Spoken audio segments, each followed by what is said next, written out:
Hello guys, magluluto tayo ngayon ng ito po, wonton noodles. Hi! Ayan, nalaglag tuloy. Ayan, fresh po. Fresh wonton noodles. So, isa lang, dahil ako lang naman. So, ito, nag-boil po tayo ng water. Ayan, boil na po siya. Ayan. So, pakita natin. Ayan, nag-boil na po tayo. Saglit lang po yan guys, na lutuin. Oh, sorry. Ayan. Yan po. Then of course, lalagyan po natin yan ng meron tayong kasi wala tayong gulay na dahon. So, ilalagay ko ito. Broccoli. Ayan, ay. Saglit lang siya.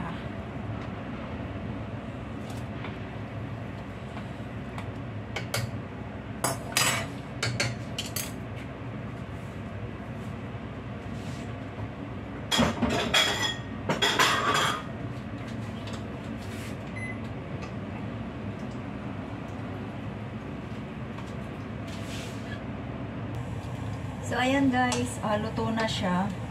Ayan. Hanguin natin. Tapos ilagay natin ulit sa isang pinakulong tubig. Para maano po yung malagkit siya eh. Ayan. Then ito meron tayong isang ano dito. Ipakita natin. Meron tayong isang tubig dito. Pinakulong din. So, ayan. So, i-wash lang natin siya. Ayan.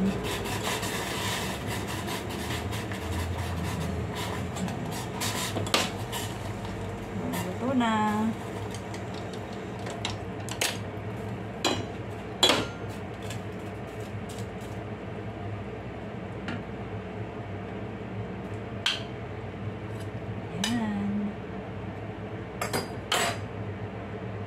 Yan. So, lagyan na natin po ng ricado to guys.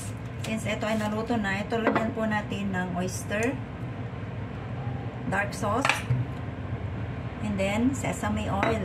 Ayan. Pero nasa atin na po guys kung ano ilalagay nating mga ingredients, kung ano yung prefer nating mga ingredients. So, ayan. It's simple. Then, no need to fry. Ayan. Lagyan natin ng konti. Ayan. Then, some sesame oil. Ayan.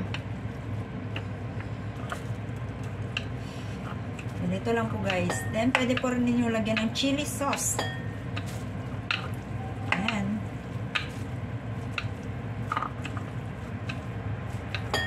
Kung gusto po ninyo ng maanghang, lagyan nyo ng chili sauce.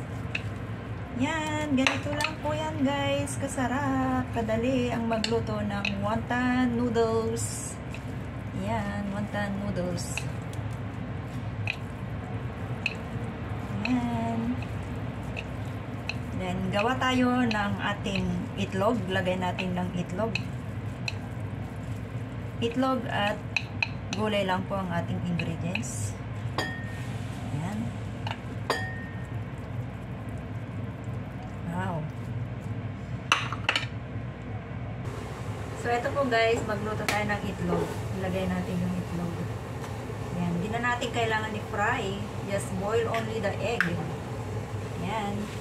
So, ayan. Kumulo na po ang ating tubig. Ay, nabasag ang kanyang yolk. So, yan. So, ilagay natin dito.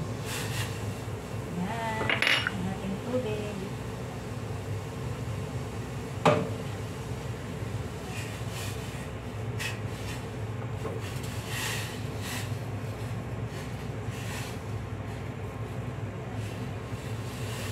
Yan po yung itlog.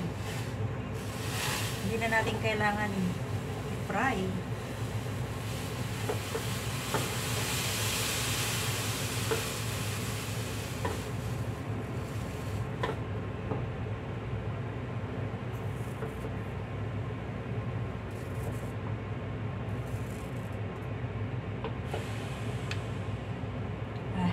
na-filled ako.